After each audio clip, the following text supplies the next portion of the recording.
Can the pixel stacking on an Olympus Micro Four Thirds match a GFX 100? Who knows? Let's see. Today's segment is sponsored by LensProToGo, provided all of our cameras. Great place to rent equipment.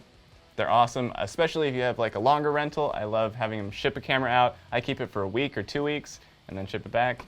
Really affordable rates. I love those guys. Great place. So we went out and shot the GFX 100, and we wanted to see if pixel shifting on the Olympus E-M1 III and the Sony A7R IV, how that pixel shifting would match and look as far as resolution and clarity to a GFX 100. So we're redoing this segment because of some of the comments we got in the format comparison, saying, well, you need to look at pixel shifting. And it really is a valid point.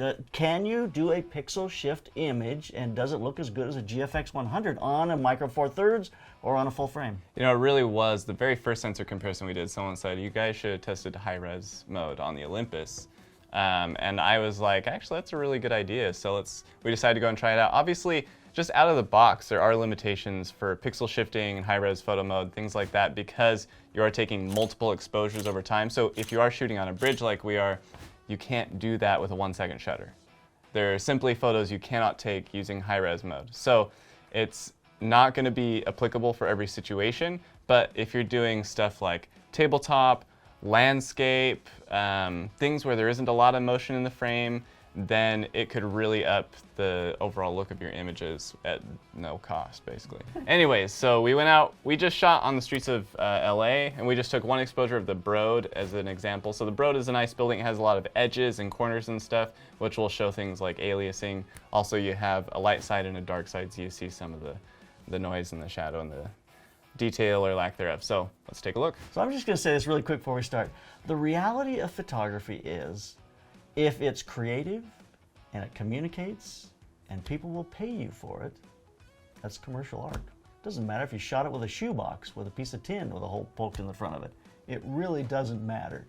So these kinds of conversations are interesting, but the reality is, you know, there's they are the reality. for tech heads. Yes, they are for tech heads. Or those who really want incredible detail, you know. Yeah. Anyway, so there's the GFX 100 image. That thing is incredible. I mean, you can blow that up for days. But you know what? When you blow the Sony up, this is just a normal image out of the Sony. Yep. Out of the Sony. Yep. This isn't pixel shifted.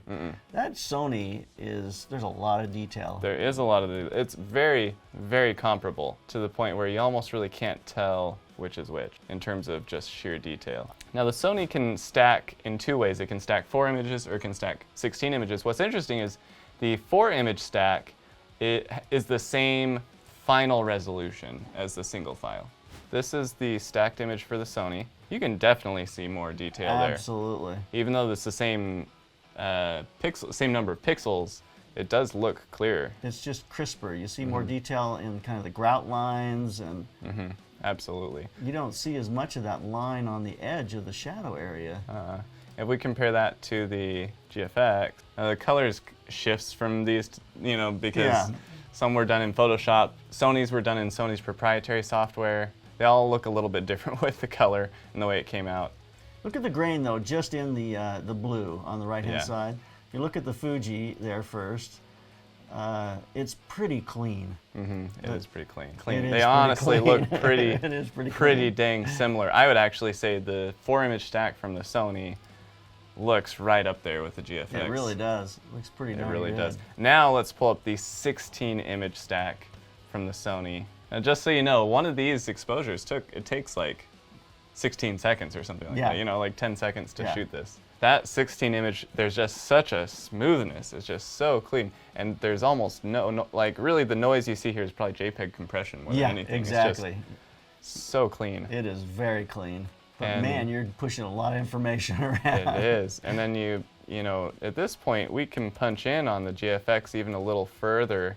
Oh my goodness, look how far you can zoom in on this Sony 16-image file. And look at all the detail, the shadow detail. You see the shadow, the highlights and the shadows on the shadow side. The texture of the paint on the, that is just amazing. The speckles of the white on the left-hand side. I mean, the GFX 100 doesn't even get close to it. And that makes sense because you're shooting way more pixels. It's just way more information. That's a great comparison there. I mean, That's you're starting though to step up from a medium format or step down from a medium format to a full frame is not going to be near as challenging as it is for a Micro Four Thirds. So let's take a look now at when we look at the Olympus and a Micro Four Thirds, how that compares. Yeah. Now the Olympus, we processed it 2 different ways, just out of curiosity.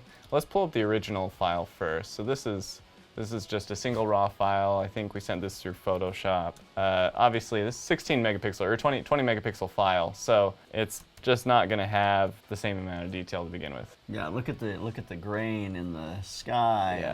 Yeah, I mean you're seeing the pixels, you're seeing the stepping on the things. This is at a 200, right?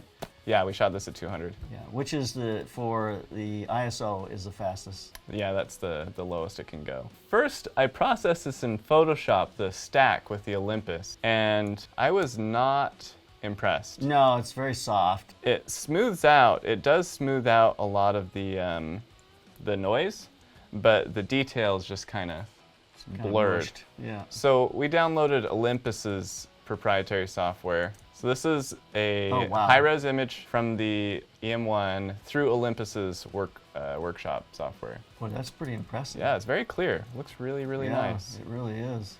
I think you're still, if we compare this to the Photoshop version, it is definitely clearer. Yeah, yeah, all the edges are fuzzy. The edges, the edge definition is way better on the Olympus. through the Olympus software. So the Olympus is taking 4 images for this stack, kind of like the Sony was. So I want to compare it to that Sony. So the Sony 4 stack. Yeah, I mean obviously still the Sony, as we would expect from a more expensive camera, does look significantly better, even when you're stacking the same number of images. Yeah, it definitely does. But how about the Olympus versus the original Sony image? Still.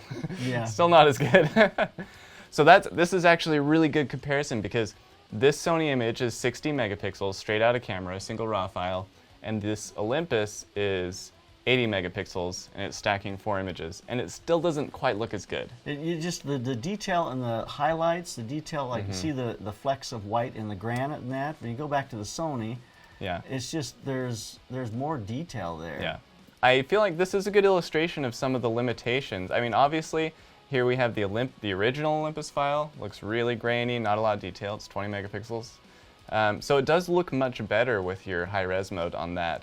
But even with high-res mode, even when you're getting more pixels out of it, you're still not quite as good as the Sony just shooting a regular RAW file. So I feel like that does actually illustrate, to some degree, some of the limitations with this tech. On the other hand, the Sony does kind of match, if you're stacking 4 images with the Sony, it does kind of match the Fuji GFX, and if you stack those 16 images, it's just astronomical. So well, the jump from a full frame to medium format is not as large as a Micro Four Thirds to a full frame. Yeah, that's very true. That's very so true. You've got a lot more information to start with there. So it doesn't surprise me that the Sony is competing with the GFX 100. I mean, as we've discovered several times over the last few months, usually you get what you pay for. Yeah. That's just kind of that is kind of the like case. a universal axiom that you can't get around most of the time. But you know what? But you should pay for what you want. Yeah, totally. And what your application is. Totally. Because for some people, GFX 100 is a ridiculous thought. There's just no reason to spend that kind of money. That's definitely true. It's like, why would you spend that kind of money? You're taking certain kinds of images. They're going to be used in a certain way. You don't need to spend that kind of money. It is interesting because when Phase 1 came out with a larger Phase 1 back, Shane bought it and shot on it. And they said, you know what? My prints looked just as good on the older back, and I didn't have as much information I had to push around, and the cost was astronomical. So he went back to the original back that he was been using because it gave him what he needed to make the large prints that he sells, and he sells large prints. So that's a really good example of you choose what will fit the needs of what you're doing, what your application is. So my thought about this is really this, and I think it kind of goes back to what we just said, and that is, what's hard for me to understand is when people do purchase a Micro Four Thirds, less expensive camera, when they get very adamant that it's just as good as a medium format. And I'm going, you don't understand, because there are limitations to what you purchased, but you purchase it because it fits your needs. So just be happy that it fits your needs, and don't become a crusader for why it's as good as a GFX 100.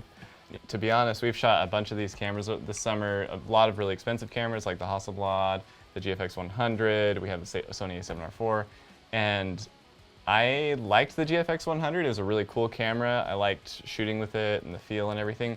But to be honest, I preferred the images out of the Hasselblad Hasselblad X1D. images were incredible. And it's half the resolution, Yeah. you know? So I just think the color is more important to me. I preferred the color for the Hasselblad. Yeah. So everyone has their thing, everyone has their need and what they're looking for and what's most important to them, and just stick with that. All right, so there's a look at pixel shifting and high-res mode on the Olympus. I think it's a great comparison. I'll give you some information. Leave us some comments below. We want to hear exactly what you think about it and how you think your camera fared. We'd love to hear any other comparisons you'd like to see. Make sure you subscribe, ring that bell, make yourself part of the family, and keep those cameras rolling. And keep on clicking.